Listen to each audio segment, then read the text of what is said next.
Vizu, now part of Nielsen, Yep. Or Nielsen part of Vizu, which could be That's the way also we looked like at. to Yes, think we about like it. that, It's a little that lens. egotistical view of the world, but we like it. So tell me a little about the evolution of Vizu and now the relationship with, as part of Nielsen, how that's changed as far as your measurement standards, et cetera. Yeah. Well, Vizu's evolved as a kind of a dominant real-time platform in terms of measuring ad effectiveness online. And when I initially started talking to the people at Nielsen, there were a couple of things that really attracted me to the combination.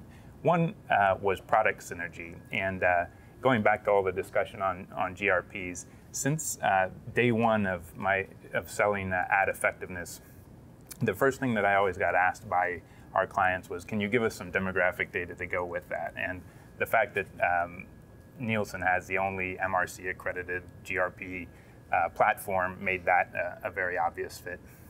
And then the other thing that has become more valuable recently is with video is the fact that we want to align our measurement with TV measurement, and Nielsen had the dominant platform there. So those two pieces were what drove it. The other piece was some channel opportunity. We had started hearing from our customers that they wanted us to measure campaigns overseas and take not just the U.S. piece of it, and that was possible for us, but not easy.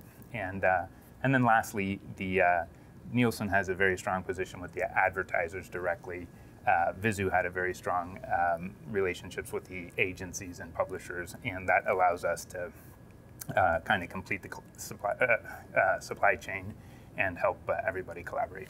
Okay, could you talk a little about the online campaign ratings that you guys do and how that relates into Nielsen standards and how you're sort of bringing that together as a toolkit for advertisers and agencies? Absolutely. Online campaign ratings were developed before I joined Nielsen, so I'm not the absolute expert, but to tie it back to our earlier discussion, the issue of equivalency, I think, is important, and what is actually missing there is the difference between seeing an ad online for 2 seconds and seeing a 30-second ad on TV. A rating point will count those the same. But the way to equivalize them is to measure the effectiveness of those two units. So if you can measure the effectiveness of that 2-second exposure versus a 30-second exposure, now you can adjust your GRP to get an equivalency rating. And that's where Vizu's capability in ad effectiveness in a real-time scalable way combined with Nielsen's audience measurement can start to answer those questions for our clients. Do you know sort of who's doing video advertising, what's working, what's not, who's doing it well? Yeah, we've looked at our data set, and we measure thousands of campaigns a year. So it's not, I'm not going to say that this is a completely representative data set, and it will be skewed mostly by campaigns that are large enough to justify ad effectiveness measurement. But the categories where we're seeing the most video advertising are entertainment, which is not surprising given that they have a bunch of video content to start with, retail, food and beverage, and CPG. And then we looked at the effectiveness by category, so which categories of advertisers were putting out the most effective ads. And consumer electronics, for whatever reason, seems to be doing extremely well in video advertising in terms of persuasiveness. It might be the nature of the audience watching online, but at least their ads are very effective there. And then CPG and auto are doing a great job. And where do you see, as far as what's driving effectiveness with audiences? Are there sort of certain variables or executions that you can talk to? Because this is, and I don't want to sort of resign this to the age-old debate, is it the channel or is it the creative, right? That's not where I want to go. But is there anything that's a little bit more diplomatic that you can hang your hat on that you see drives performance?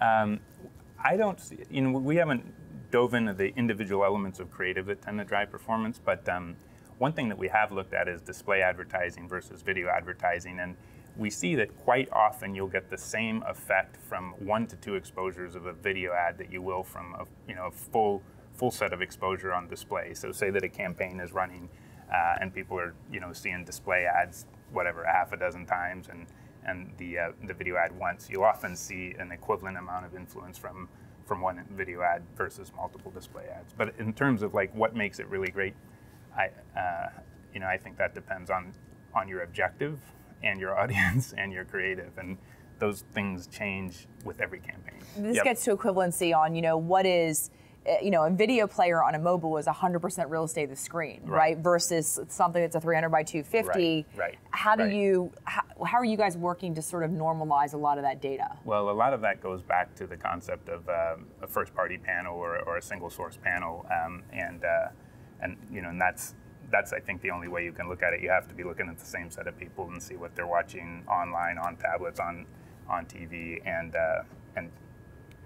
comparing the influence that way. So I think that's, as far as I understand our capabilities there, it goes back to large single source panel. And have you done anything, or do you see, how do you plan to tackle the challenge of media multitasking? Because that's kind of a horseshoe, isn't it? Yeah, it is.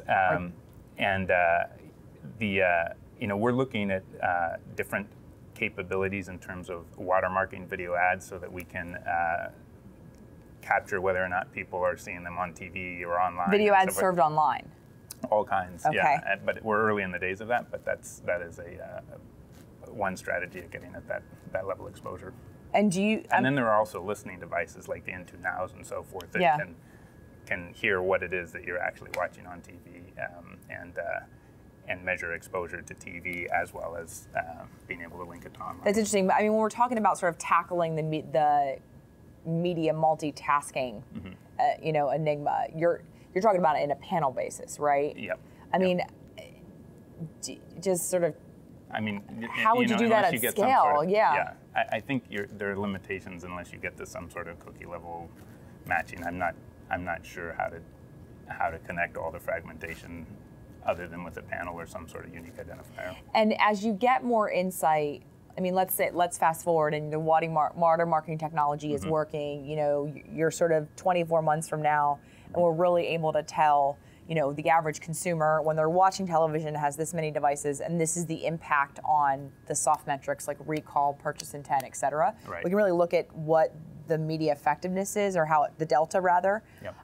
How does that change the planning and buying side of media? I mean, other than maybe affect the value of it, but the marketing mix and the messaging across multiple channels, when they're used in parallel, there are behavioral norms that will affect ad effectiveness. Forgive the redundancy, but but I think if you have good effectiveness measures for each channel, you actually screen out all that other exposure, and you're measuring the effectiveness of the digital channel, hopefully online versus on a tablet versus mobile, and being able to break that up for people so that you can, you assume that there's a certain amount of multitasking going on, but you're going to be able to see which of those screens is actually influencing people if you do your ad effectiveness measurement right. But what that requires is the same methodology on each channel. So you have to be measuring TV the same way as you're measuring online and mobile and so forth. And that's what we're pushing to.